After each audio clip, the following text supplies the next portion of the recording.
পীরজাদা আব্বাস সিদ্দিকী ভাই জি, তিনি অত্যন্ত ব্যথিত হয়ে কিছু কথা বলতে বলতে কেঁদে ফেললেন। কি দেখছিলাম যে তিনার আম্মাজানকে এবং বাপ আব্বা মাকে তুলে কেউ একজন গালাগালি করছে। আহারে, ভাবতে অবাক লাগে। আরে শোনো, তোমার ভাবা উচিত ছিল তুমি কাকে গালাগালি করছো। একটা পীরের আওলাদকে তুমি কেমন করে গালাগালি করো? তোমার কি একটু লজ্জা হলো না? তোমার কি একটু বোধগম্য হলো না? তোমার কি একটু বিবেক তোমাকে তোমার বিবেক কি তোমাকে একটু জানালো না যে তুমি কাকে গালাগালি করছো? তুমি একটা পীরের আওলাদকে এভাবে গালাগালি করতে পারো? তার আব্বা মা কি অন্যায় করেছে? তার বাপ মা কি কাজ করেছে? তোমার সঙ্গে কি প্রতারণা করেছে যে তুমি তার বাবা মাকে গালাগালি করবে? ভালো না লাগলে তার দল করবে না, তার থেকে দূরে থাকো। ভালো না লাগলে তার সঙ্গে মিশবে না, তার থেকে দূরে থাকো। ভালো না লাগলে তার সঙ্গে মুসাফা করবে না, তার থেকে দূরে থাকো। কিন্তু তোমার রাইট নাই যে তুমি একটা পীরের আওলাদকে এভাবে গালাগালি দেবে, নোংরা ভাষায়, অকট্য ভাষায় গালাগালি করবে। এটা কিন্তু তোমার রাইট নাই, এটা কিন্তু ইসলাম বলে নাই। মনে রাখো, আজ তুমি গালাগালি করছো, মনে রেখো এই পৃথিবীটা বেশি দিনের নয়। আজ তুমি গালাগালি করছো, একটা দিন আসবে তোমাকেও মরতে হবে। আর আমাদের সত্যি কি মরতে হবে, মারা যেতে হবে। সেই দিনটা কিন্তু মনে রাখো। ওই যে তুমি গালাগালি করেছো, এটা সোশ্যাল মিডিয়াতে রয়ে যাবে, মানুষ যত দেখবে আর থুতু দেবে। এই জন্য ভাবা উচিত তুমি কেমন করে গালাগালি দাও। এটা আমাদের বড় খারাপ লাগলো, বড় কষ্ট লাগলো যে তিনি বলতে বলতে কেঁদে ফেললেন। দেখেন, আমি কিন্তু কোনো কারোর দল করি না, আবার বলছি আমি রাজনীতির লোক না, কিন্তু আমার বড় খারাপ লাগলো যে পীরের আওলাদকে এভাবে গালাগালি করে কেমন করে। আসলে তিনার আব্বা মা তো কোনো অন্যায় করে না, তিনিও তো কোনো অন্যায় করেন না, ভাইজানও তো কোনো অন্যায় করেন না। আপনার ভালো না লাগে আপনি তার থেকে দূরে সরে যান, পরিষ্কার করা, তার থেকে দূরে সরে যান। আপনি তার কাছে যাবেন না, তার সঙ্গে মিশবেন না, তার থেকে দূরে সরে যান। কিন্তু আপনি গালাগালিটা কেমন করে করেন, এটা আমাদের ভাবতে অবাক লাগে।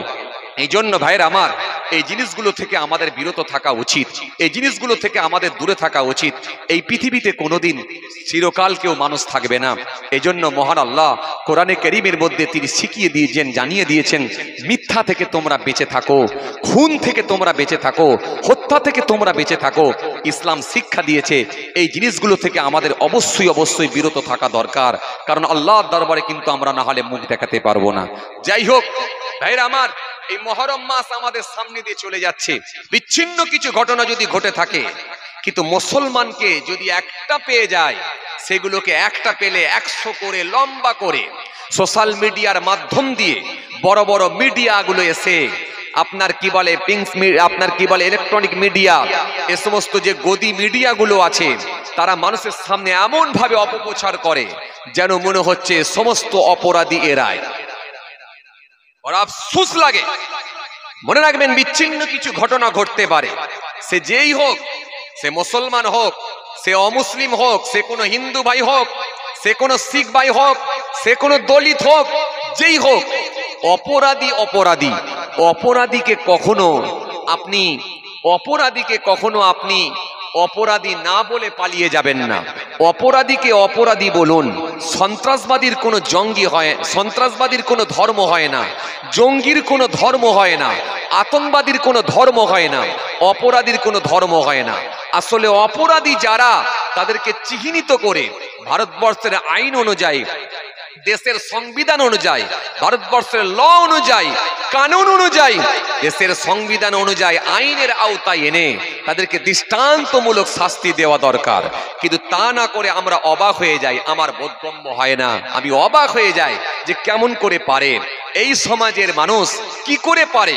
সারা ভারতবর্ষের দিকে আমরা তাকিয়ে দেখতে পাই, আমরা বড় বড় ক্রিমিনালগুলোর দিকে তাকিয়ে দেখতে পাই, যারা অপরাধী বলে চিহ্নিত হয়েছে, বড় বড় ক্রিমিনালগুলোকে অ্যারেস্ট করার পরেও কিন্তু দেখা যাচ্ছে তারা ওই ক্রিমিনালগুলোকে জামিন করিয়ে নিচ্ছে। কারণ একটা দলের আন্ডারে আছে বলে, বা একটা দলের আন্ডারে কাজ করে বলে, একটা ব্যানারের আন্ডারে, একটা দলের আন্ডারে আছে বলে ওই ক্রিমিনালগুলোকে, ওই আতঙ্কবাদীগুলোকে জামিন করিয়ে নেয়, এমনকি গলায় ফুলের মালা পর্যন্ত পরিয়ে দেয়। ভাবতে অবাক লাগে। এটা আমাদের সংবিধানের লজ্জা, দেশের লজ্জা যে আজকে অপরাধীগুলোকে জামিন করিয়ে নেওয়া হয়। কিন্তু আমাদের অবাক লাগে অপরাধীগুলোকে কেমন করে জামিন করিয়ে দেওয়া হয়। এই জন্য যত দিন যাচ্ছে অপরাধীর সংখ্যা কিন্তু বাড়ছে। একটা সময় আসবে অপরাধীকে আর ঠেকানোর মতো ক্ষমতা কারোর হবে না। আসসালামু আলাইকুম, আমরা দেখছেন এইচবি নিউজ জলসা। পীর সাহেব পীরজাদা হুজুরদের নিত্য নতুন ওয়াজ আর গজল পেতে আমাদের চ্যানেলটি সাবস্ক্রাইব করুন, ঘন্টি বেলাইকান দাবি আমাদের পাশে